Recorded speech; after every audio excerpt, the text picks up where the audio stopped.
BJP ಅವ್ರ ಹಣೆ ಬರ ಏನು ಅಂತ ಈಶ್ವರಪ್ಪ ಅವ್ರು ಹೇಳ್ತಾ ಇದಾರೆ. ನಾವೇನು ಹೇಳ್ಕೊಳ್ಳೋದೇ ಬೇಡ. ನಾವು ಜನರಿಗೆ ಮತ ಕೇಳೋದು ಒಂದು ಬಿಟ್ರೆ ಬೇರೆಯವ್ರಿಗೆ ಬೈದ್ ಮತ ಕೇಳ್ತಕ್ಕಂಥ ಪರಿಸ್ಥಿತಿ ಇಲ್ಲ, ನಮಗೆ ಅವಶ್ಯಕತೆನೂ ಇಲ್ಲ. ಅದಕ್ಕೆ ಈಶ್ವರಪ್ಪ ಅವರಿಗೆ ನಾನು ಮನವಿನ ಮಾಡ್ಲಿಕ್ಕೆ ಇಷ್ಟಪಡ್ತೀನಿ. ಅವರು ಕೂಡ ಒಂದು ಏಜ್ಡ್ ಆಗಿದ್ದಾರೆ. ಅವ್ರ ಮಕ್ಕಳಿಗೆ ಸಿಕ್ಕಿಲ್ಲ ಅಂತೇಳಿ ಹತಾಶೆ ಆಗಿ ಇಡೀ ರಾಜ್ಯನ ಹೋಗಿ ಟಾಮ್ ಟಾಮ್ ಮಾಡೋದು, ಮಾತೆತ್ತರಿ ಈ ಪಕ್ಷನ ಹೇಳೋದು. ನಿಮ್ದೇನಿದೆ ಹೊಲ್ಸು ನಿಮ್ಮ ಮನೆಯಲ್ಲಿ ನಿಮ್ ಬಿಜೆಪಿಯಲ್ಲಿ ಅದನ್ನ ತಗೊಳ್ಳಿ. ಆ ಹೊಲ್ಸನ್ನ ನಮ್ಮ ಮೇಲೆ ಹಾಕ್ಬೇಡಿ. ನನಗೆ ಆ ಹೊಲ್ಸಿಗೆ ನಮಗೆ ಸಂಬಂಧನೂ ಇಲ್ಲ. ನೇರ ಪೈಪೋಟಿ ಇಲ್ಲ. ಹೋದ್ಸತಿ ನಾನು ಏನು ಬಿಜೆಪಿ ವಿರುದ್ಧ ಒಂದ್ 45,000 ಲೀಡಲ್ಲಿ ಗೆದ್ದೆ. ನೀವೇನಂತ ಹಾಕಿದ್ರಿ? ಹಣಾಹಣಿ, ನೇರ ಪೈಪೋಟಿ. ನೋ, ಮತದಾರರ ಹೋಗಿ ಅಭ್ಯರ್ಥಿಗಳಷ್ಟೇ ನಾವು, ಪಕ್ಷದ ಮುಖಂಡರಷ್ಟೇ ನಾವು. ಆದ್ರೆ ನಿಜವಾಗೂ ದೇವ್ರು ಯಾರು ಅಂದ್ರೆ ಮತದಾರರು ದೇವ್ರು. ಅವ್ರು ತೀರ್ಮಾನ ಮಾಡ್ತಾರೆ. ಪೈಪೋಟಿ ಎಲ್ಲ ಅವ್ರು ಹೇಳ್ತಾರೆ. ನನಗ್ ಗೊತ್ತಿರೋ ಪ್ರಕಾರ ಪೈಪೋಟಿನೇ ಇಲ್ಲ. ಇವತ್ತು ಕಾಂಗ್ರೆಸ್ ಜನರ ಸೇವೆಯನ್ನ ಪಕ್ಷದ ವತಿಯಿಂದ ಮಾಡ್ತಾ ಇದೆ. ಗೀತಾ ಶಿವರಾಜ್ ಕುಮಾರ್ ಅವರು ಅಭ್ಯರ್ಥಿಯಾಗಿ ಕಾಂಗ್ರೆಸ್ ಪಕ್ಷದಿಂದ ನಿಲ್ಸಿದ್ದಾರೆ. ಯಾರ್ಯಾರು ಗೀತಕ್ಕ ಅವ್ರ ಬಗ್ಗೆ ಯಾವುದೇ ತರದ ಮಾತುಗಳಿದ್ರೆ ನಾವು ಉತ್ತರ ಕೊಡೋದಿಲ್ಲ.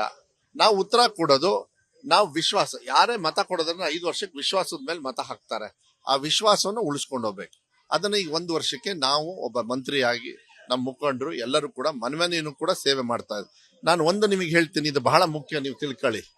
ಇಡೀ ರಾಜ್ಯದಲ್ಲಿ ಇರ್ತಕ್ಕಂಥ ಬಡವ ಕುಟುಂಬದ 90% ಇವತ್ತು ಅವ್ರ ಮನೆಯಲ್ಲಿ ಅಣ್ಣನ ರೀತಿಯಲ್ಲೋ ತಮ್ಮನ ರೀತಿಯಲ್ಲೋ ಇವತ್ತು ಕಾಂಗ್ರೆಸ್ ಪಕ್ಷ ಅವ್ರ ಜೀವನದಲ್ಲಿ ಸಹಕಾರ ಮಾಡ್ತಕ್ಕಂಥ ವ್ಯವಸ್ಥೆ ಇದೆ. ಈ ಹಣಾಹಣಿ, ಅವರ ಡಮ್ಮಿ ಕಮ್ಮಿ ಇವೆಲ್ಲ ಬಿಟ್ಬಿಡ್ಬೇಕು. ರಾಜಕಾರಣನ ಯಾವಾಗ್ಲೂ ಮತದಾರರ ಜೊತೆಗೆ ಮಾತ್ರ ಮಾಡ್ಬೇಕು. ನಮ್ಮ ಹಣೆ ಬರೆಯೋರು ಅವರೇ, ನಮ್ಮನ್ನ ಸೋಲ್ಸೋರು ಅವರೇ, ಗೆಲ್ಸೋರು ಅವರೇ. ಅವ್ರಿಗೆ ಮಾತ್ರ ನಾವು ಮಾತಾಡೋದು ಯಾವಾಗ್ಲೂ ಕೂಡ. ನಮಗೆ ಬೇರೆಯವ್ರ ಬಗ್ಗೆ ನಮಗೆ ಚರ್ಚೆ ಇಲ್ಲ, ಚಿಂತನೆ ಇಲ್ಲ. ಆಮೇಲೆ ಹಬ್ಬದ ರೀತಿಯಲ್ಲಿ ಚುನಾವಣೆಯನ್ನು ಮಾಡ್ತಾ ಇದೀವಿ, ಹೆಮ್ಮೆಯಾಗಿ ಮಾಡ್ತಾ ಇದೀವಿ, ಸಂತೋಷವಾಗಿ ಮಾಡ್ತಾ ಇದೀವಿ. ಯಾರು ಕೂಡ ಒಂದು ಪಿಟಕ್ ಅಂದಿಲ್ಲ. ಎಲ್ಲರೂ ಕೂಡ ನಮ್ಮನ್ನು ಸ್ವಾಗತ ಮಾಡಿ ಮತ ಹಾಕಿ ಕಳಿಸ್ಕೊಡ್ತಕ್ಕಂಥ ವ್ಯವಸ್ಥೆಯನ್ನ ಇವತ್ತು ಮಾಡ್ತಾ ಇದ್ದೀವಿ. ಬಿಜೆಪಿ ಅವ್ರ ಹಣೆ ಬರ ಏನು ಅಂತ ಈಶ್ವರಪ್ಪ ಅವ್ರು ಹೇಳ್ತಾ ಇದಾರೆ. ನಾವೇನು ಹೇಳ್ಕೊಳ್ಳೋದೇ ಬೇಡ. ನಾವು ಜನರಿಗೆ ಮತ ಕೇಳೋದು ಒಂದು ಬಿಟ್ರೆ ಬೇರೆಯವ್ರಿಗೆ ಬೈದ್ ಮತ ಕೇಳ್ತಕ್ಕಂಥ ಪರಿಸ್ಥಿತಿ ಇಲ್ಲ, ನಮಗೆ ಅವಶ್ಯಕತೆನೂ ಇಲ್ಲ. ಅದಕ್ಕೆ ಈಶ್ವರಪ್ಪ ಅವರಿಗೆ ನಾನು ಮನವಿನ ಮಾಡ್ಲಿಕ್ಕೆ ಇಷ್ಟಪಡ್ತೀನಿ. ಅವರು ಕೂಡ ಒಂದು ಏಜ್ಡ್ ಆಗಿದ್ದಾರೆ. ಅವ್ರ ಮಕ್ಕಳಿಗೆ ಸಿಕ್ಕಿಲ್ಲ ಅಂತೇಳಿ ಹತಾಶೆ ಆಗಿ ಇಡೀ ರಾಜ್ಯನ ಹೋಗಿ ಟಾಮ್ ಟಾಮ್ ಮಾಡೋದು, ಮಾತೆತ್ತರಿ ಈ ಪಕ್ಷನ ಹೇಳೋದು. ನಿಮ್ದೇನಿದೆ ಹೊಲ್ಸು ನಿಮ್ಮ ಮನೆಯಲ್ಲಿ ನಿಮ್ ಬಿಜೆಪಿಯಲ್ಲಿ ಅದನ್ನ ತಗೊಳ್ಳಿ. ಆ ಹೊಲ್ಸನ್ನ ನಮ್ಮ ಮೇಲೆ ಹಾಕ್ಬೇಡಿ. ನನಗೆ ಆ ಹೊಲ್ಸಿಗೆ ನಮಗೆ ಸಂಬಂಧನೂ ಇಲ್ಲ.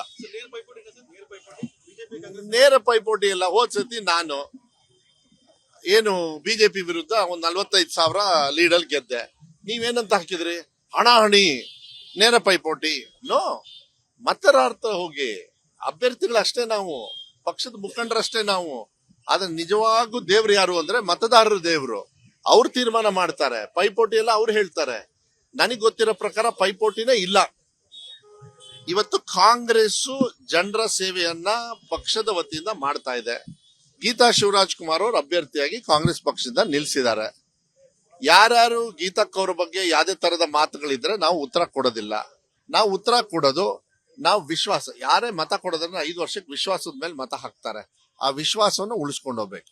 ಅದನ್ನ ಈಗ 1 ವರ್ಷಕ್ಕೆ ನಾವು ಒಬ್ಬ ಮಂತ್ರಿಯಾಗಿ ನಮ್ಮ ಮುಖಂಡರು ಎಲ್ಲರೂ ಕೂಡ ಮನೆಮನೆಯನ್ನು ಕೂಡ ಸೇವೆ ಮಾಡ್ತಾ ಇದ್ದಾರೆ. ನಾನು ಒಂದು ನಿಮಗೆ ಹೇಳ್ತೀನಿ, ಇದು ಬಹಳ ಮುಖ್ಯ, ನೀವು ತಿಳ್ಕೊಳ್ಳಿ. ಇಡೀ ರಾಜ್ಯದಲ್ಲಿ ಇರ್ತಕ್ಕಂಥ ಬಡವ ಕುಟುಂಬದ 90% ಇವತ್ತು ಅವ್ರ ಮನೆಯಲ್ಲಿ ಅಣ್ಣನ ರೀತಿಯಲ್ಲೋ ತಮ್ಮನ ರೀತಿಯಲ್ಲೋ ಇವತ್ತು ಕಾಂಗ್ರೆಸ್ ಪಕ್ಷ ಅವ್ರ ಜೀವನದಲ್ಲಿ ಸಹಕಾರ ಮಾಡ್ತಕ್ಕಂಥ ವ್ಯವಸ್ಥೆ ಇದೆ. ಈ ಹಣಾಹಣಿ, ಅವರ ಡಮ್ಮಿ ಕಮ್ಮಿ ಇವೆಲ್ಲ ಬಿಟ್ಬಿಡ್ಬೇಕು. ರಾಜಕಾರಣನ ಯಾವಾಗ್ಲೂ ಮತದಾರರ ಜೊತೆಗೆ ಮಾತ್ರ ಮಾಡ್ಬೇಕು. ನಮ್ಮ ಹಣೆ ಬರೆಯೋರು ಅವರೇ, ನಮ್ಮನ್ನ ಸೋಲ್ಸೋರು ಅವರೇ, ಗೆಲ್ಸೋರು ಅವರೇ. ಅವ್ರಿಗೆ ಮಾತ್ರ ನಾವು ಮಾತಾಡೋದು ಯಾವಾಗ್ಲೂ ಕೂಡ. ನಮಗೆ ಬೇರೆಯವ್ರ ಬಗ್ಗೆ ನಮಗೆ ಚರ್ಚೆ ಇಲ್ಲ, ಚಿಂತನೆ ಇಲ್ಲ. ಆಮೇಲೆ ಹಬ್ಬದ ರೀತಿಯಲ್ಲಿ ಚುನಾವಣೆಯನ್ನು ಮಾಡ್ತಾ ಇದೀವಿ, ಹೆಮ್ಮೆಯಾಗಿ ಮಾಡ್ತಾ ಇದೀವಿ, ಸಂತೋಷವಾಗಿ ಮಾಡ್ತಾ ಇದೀವಿ.